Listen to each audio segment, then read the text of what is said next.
So this is Mastemon, and is my first love. This is what I started playing Digimon with. Got a starter deck from local card shop and couldn't put it down. That is until I found out it kind of is trash. If you have ever played Mastemon, you know it is slow, clunky, sometimes doesn't do enough. Well, when I saw that promo come out on that blessed day, I knew I had to put everything I had into making this work, because I don't know if we'll ever get another godsend like the promo, but I was determined to do something with this deck, bring it back to relevance in some sort of way. Yeah, right now people are considering it tier 3, tier 4, Dookie tier. I think I saw KT Elixir and his crew put it at doggy water, or funny but doggy. Anyway, and I don't necessarily disagree with anyone, but I know there's a few lone warriors out there who stand this card and who devote themselves to it, and so I decided I wanted to try to. So in doing all of this, I've been taking the cues from people much better than myself, like High Score Chef or Curiosity or Mr. J.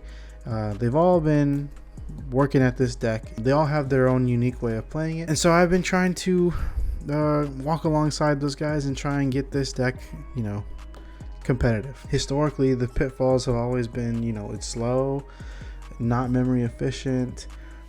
As of recent, you need your level 5s to play out your tamer, and I don't know, when you can look at something like Shine Greymon, like, bro, that thing spits out tamers left and right. I wouldn't be surprised if an Agumon spit out a tamer, you know. Like, why can't we get something more, you know? On that note, all of our tamers are not even memory tamers. Like, we have 2 Mireis and they're both 4 and 5 costs. Like, Jesus. But my point is, the real problems with Mastemon have always been around memory and just setup.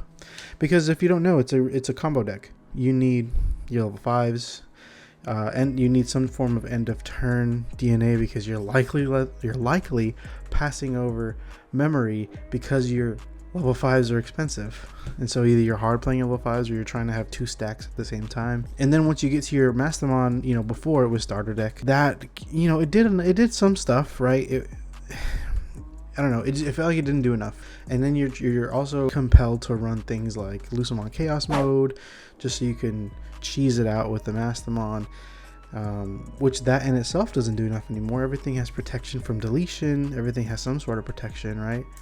And so once you get your Lucemon Chaos Mode out, what do you do then? And then we had EX6 Mastemon Ace, and for a while that was really cool, but you always felt like you had to go on the offensive with it. You always felt like you had to be active instead of reactive. It wasn't a true ace, if that makes any sense. And of course you could ace. DNA ace is a whole other issue where you need both pieces, which again, Mastemon breaking kind of issues here. It didn't feel like a real ace. It felt like you were going in on your turn, because it was the better Mastemon in a lot of ways. Then we come to the promo, and man, the promo is just so good. We've never had real tamer control. Like I said, we would borrow like Chaos Mode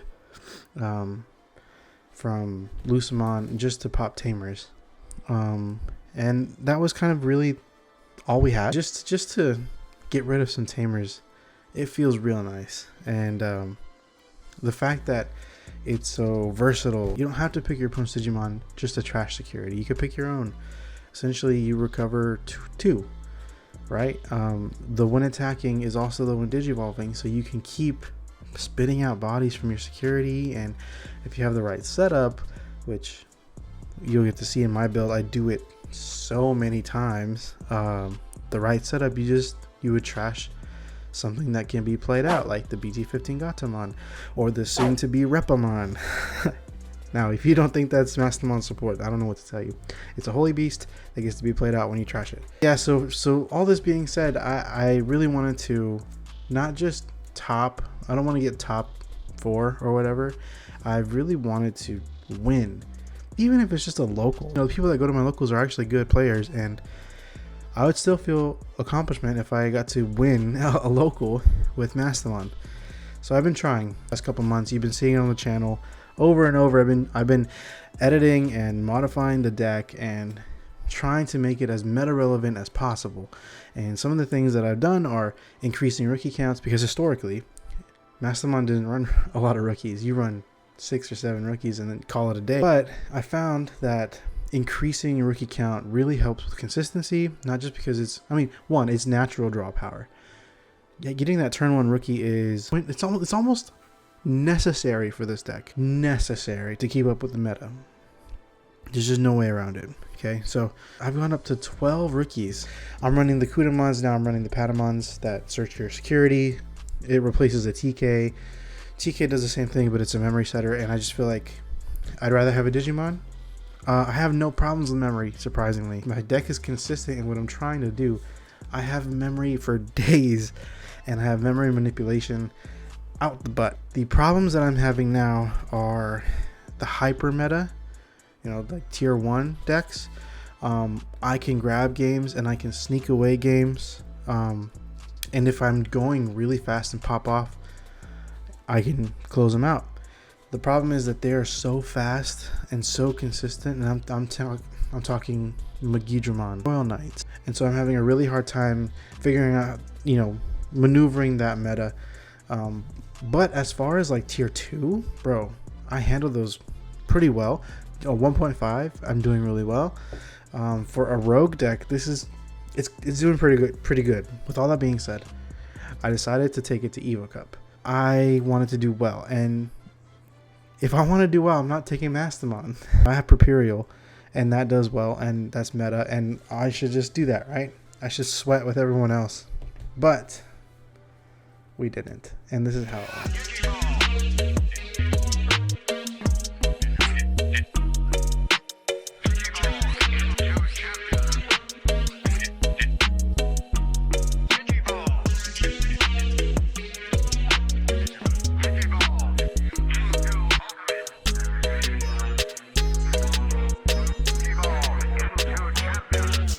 Here we're doing Evo Cup, which might just be a separate vlog altogether, but for Evo Cup I've been really debating. I want to top with Mastemon, not top Mastemon, excuse me, top with Mastemon so badly, and I don't know, it's been difficult, mainly because Mastemon can be slow. That's really it. I haven't really had, you know, bricking trouble, although any deck bricks, so I can't fully blame any of my troubles on bricking. I don't know, we just got to figure it out. I desperately want to. If I could win one with Mastemon, I'll be happy enough to put the deck down, and you'll never see it on the channel again, and it'll just be in my dreams from then on. But I really want it, so I don't know, we'll try it out.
they ask you how you are, you just have to say that you're fine when you're not really fine, but you just can't get into it because they would never understand.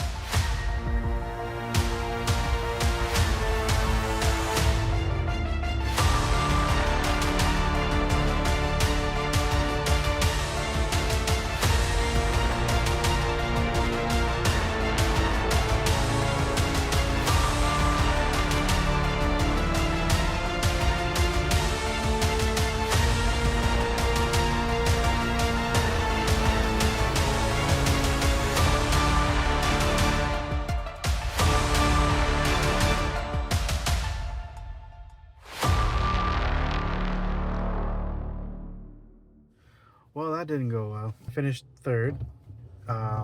Went 2-0, 0-2, and then 2-0. So only 3 rounds. It wasn't a huge crowd. The Megi dude, I didn't draw the tech or the multiple techs that I put in for the Megi matchup. But I don't even know if that would have mattered. I mean, trash was filled so fast that, you know, Gallants were free for days. I can't de-digivolve a Gallant that was played. Like, it doesn't matter. My tech is de-digivolving. So I don't know. We're on to Evo Cup round 2. So I am hoping Mastemon does better today at this shop. I made a couple changes. Took out Ordinimon, putting in an extra Shadow Seraphie Ace, and took out a Salamon to put in a Tapermon, just so he can't replay the gravity crushes. So I don't know. We'll find out. We're here now. So for round 1, I was playing my buddy Lou. He's running Gallant, and this is actually game 3. So game 1, he has so many resources, I just couldn't overcome it. He did really well. Game 2, he was bricking a little bit, but I also was kind of finding my lines after a little bit of searching. And this is game 3. So game 3, I kind of go crazy. We were basically at turns, almost. And so we were really like speed playing. He's doing some setup pieces. I got the Pada. I hit Pada with the BT21 Gato. Yep. So we gained 2 memory off of that. I got the Angelmon Ace. Sorry, I know there's a glare, but I'm walking you through it. So we're gonna swing, and I put the BT21 Gato at the bottom after Pada. So we're just spitting out bodies, right? We're gonna go into Mastemon after the swing. We bottom security our own Gato to trash security, and then when attacking, we just spit it back out with the egg to gain more memory and get to play out more bodies with the Mastemon. And so, man, this is just how I've been really keeping up with meta, I feel like. So spit out as many bodies as I can when I can. And yeah, so this is I know there's a glare, but this is Shadow Seraphie, and so if he swings, he's going to be de-digivolved. Kind of good for Gallantmon, I think. Surprisingly, this tech... Okay, so this is what I put in for Megidramon, okay? Surprisingly, this tech came in real clutch on, like, more than just Megidramon. And we'll get to that in a little bit. But, yeah, so my turn, we're just going to go in because we're running out of time, and I'm going to bet he doesn't have the ace. And, yeah. Oh, it was a level 5. There was no ace. So we just take it. We just go crazy. That was what, turn 3, I think? Oh yeah, it was turn 3 because first turn I hard played Pada. But yeah, man, that was really quick game. So for round 2, I was actually playing a relatively new player to the area. He's actually from, well, his locals was in Denver, which shout out to level 7. That's a really cool place. Yeah, so his name was Lonnie, and he was running Lilith. Bro, Lilith can go so fast and just ramp so quickly. It was scary. Game one he took it nasty. I couldn't do anything. Game 2 was a little bit more of a war of attrition. That's what you're seeing here. And the Gato I find in security is going to be nice, but I can't gain any memory because of the Gazi. And he knows that. That's why he played it. He doesn't want me to gain any advantage off of this. And so I'm kind of, I don't know, I'm having to adjust on the fly. Luckily, though, I have some sort of line here. We do trash Amiri just so I can future play EX6 Lady Debbie, so I can play it back. I don't know if that was the right play, but it was a play. So I don't know. It worked. We're going to trash security because I know I put that BT21 Gato at the bottom. Like I said, every time, if I can do it, I do it. Because spitting out bodies is fine. And then I play my own memory blocker because he's got 2 boosts. I gave him 2 boosts, basically. And I know the Gobbly, he needs that inherited to make his deck pop off. So, yeah, we're just kind of playing poke, poke, poke. And how fast can we annoy each other? But that's how good Digimon matches are played, I think. I really like these kinds of matches where you're really trying to hinder, you're trying to pop off, right? But at the same time, you want to control what your opponent's doing, and purple players do that a lot. So this is kind of fun for me. He does play the Gazi. I see what he's trying to do. I mean, the Ignite. I know what he wants to do. He wants to swing with Ignite to pop his own rookie so that he could pop my rookie so he can start doing some stuff. I see that, so I need to figure out a way to get rid of it. So we're going to swing with the Lady Devi. We die, and then we go into Lady Devi to play out the Mirai, and then I think we'd play a EX6. I mean, no, I think we play Ace. Andromon Ace, I think that works. And try and clear the board. No, we'll play Gato. Oh, the Gato will let us, with the Mirai, Evo into the Andromon. And then we end of turn DNA. And then we trash security to play out the Gato. So I just get rid of the Ignite. I think I keep the Gazi on board, which is kind of sucky. But it is what it is. I'd rather get rid of the Ignite and yeah, I'd rather have him have had no inherited effects on board. I think he was telling me here he couldn't find a level 5, so he's just gonna hard play his Mervamon. That's a Merva, and he's playing from trash, giving itself retail. I think that's Dober X, and now he's got some blockers. He doesn't want to die this turn, but I think that's it because I can just swing. He doesn't have any aces. We are going to spit out another body by trashing security. We do play Andromon Ace, giving -2 security. We don't gain any memory, unfortunately, but that's okay. We do get the block out, and he does retail, so we're able to... Oh yeah, I don't know why I aligned. I guess it doesn't really matter. We're just gonna... Yeah, we just use it to DNA anyway. So we're kind of forcing his block there, but that was it. He couldn't really stop it. And then game 3, he bricked really hard, unfortunately, and I just kind of took it. So I feel like maybe I was a little lucky that he bricked, but it was really cool. This game was probably the best one we had so far. So for round 3, we have our nemesis from the day before, Fernando, running Megidra again. And like you can see, I have my tech out, and it did stop him for a while, but I did make a mistake here. I swung with him, and so he suspended, so he just swings over with the Megidra, and it doesn't really matter now. I see the mistake, and Fernando even told me afterward. He was like, yeah, I don't know why you swung. I know there's ways around it for him. He could Rivals Barrage it, but he gave me a ton of memory, right? And I guess it's something he could do, but it was a bigger threat unsuspended for sure. I should have just wrote it out like that, but it's okay. This was a game 1, and so I'm realizing, man, that tech is just maybe not it, brother. Yeah, so he's gonna take this one for sure, handily. Game 2, he bricks nasty. Yeah, so he I mean, it's just disgusting. And so he's like, you know what? I'm just gonna scoop. So I was like, okay, that works. I'll take a win. A win's a win, especially against Megidramon. This is such a tough matchup. And so game 3, I do find my Patamon. I don't want to whiff. I think I whiffed the last couple games with Fernando, and it's just like bad luck. But I don't. I get the Gato.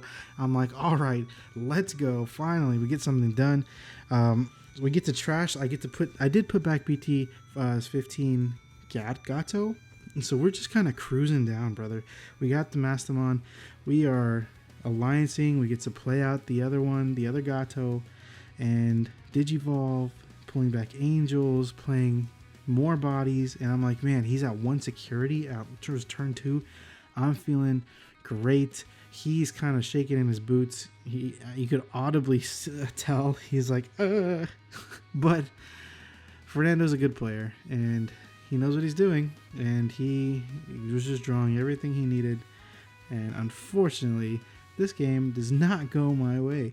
So this is game 3, and I feel like I have him where I want him, and then he pulls out the Megi play, and I'm just like, well, balls. So he clears security in that turn. The clapback is so real. He's got enough to play out the rush gill, and we both have 20 in trash. And oh, we don't have 20 in trash. Oh, we don't. But you know what? Oh, I had a flame hell scythe in security, and I was like, hit it. I dare you to hit it. And he trashed it, brother. He trashed it with the War Growl inherited. It just happened to be the last one in security, and he trashed it. And it would have won me the game because I would have had an extra body to swing. And I was just like, oh, the RNG was not with me. And this man is the true protagonist for tonight. Oh, it just felt bad. It just felt bad. I do need all the luck I can get with this matchup, and he took it. So it's okay. Congratulations, Fernando. He did win. He went on to win the Evo Cup, and he did get his Omni X. So good for him. We were so close. So close. Mastemon performed really well, I'm not gonna lie. We did get lucky on some games. It's just how it is. You know, I never like to see my opponent brick, but I also don't complain about it. I'll recap the games, but man, God, so close. It's frustrating. Try again. Unfortunately, I did not get footage of my game, my round 4, but it was against Imperial, blue-green Imperial, and it was actually really, really tough.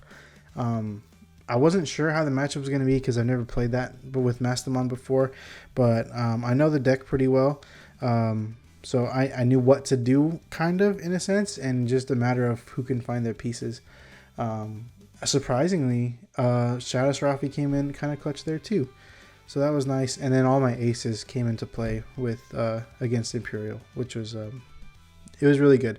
I mean, I had 2 Shadow Seraphis at one point, and Shadow Seraphi ace. And unfortunate, because you just get de-digivolved, and then there's no jamming anymore because you're de-digivolved, and yeah. That went to game 3 as well. Game 1, he got too many things for me to remove really fast, controlled the board, and it went on for a while. I was able to like stave off the loss, but he got it. He got it. There was I couldn't win that one. But game 2, I think he bricked a little bit. I think he was missing, I think, level 5s. I can't remember exactly, but I also kind of popped off. And then game 3, I think I just uber popped off, which happened a lot this night. Like game 3 and like most of my matches, I popped off. I don't know. Maybe it's something about game 3s and Mastemon, but I had everything that I wanted. I got to put my BT21 Gatos at the bottom of security with the Patamon. Patamon was hitting. I got to trash and bring back my BT21. Like I'm just sprouting out bodies. Yeah, I ended up taking second. So I don't know if that counts for anything. I really wanted to win. I wanted to win so bad, but I didn't. It's okay. It happens.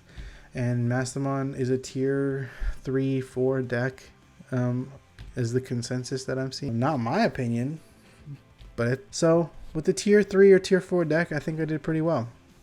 Evo Cup was really sweaty. And top 4, just to list them out, was Megi with Fernando. I got second with Mastemon. Then we have Gil Birds or Phoenix Gilmon. It's the Gallant line with the top end birds, I think. And then 4th place was the Lilithmon player because he's a really good player. So it wasn't easy, and all my opponents were good, and there were no freebies. So I feel good. Is it good enough? No, but I feel good. I'm going to keep trying, maybe a little bit more with Mastemon, but I think it's time to move on. If you have any preferences on the deck that you'd like me to try out, I'm open to it. I prefer purple, but you know, I'm open. Yeah. We'll catch you guys later.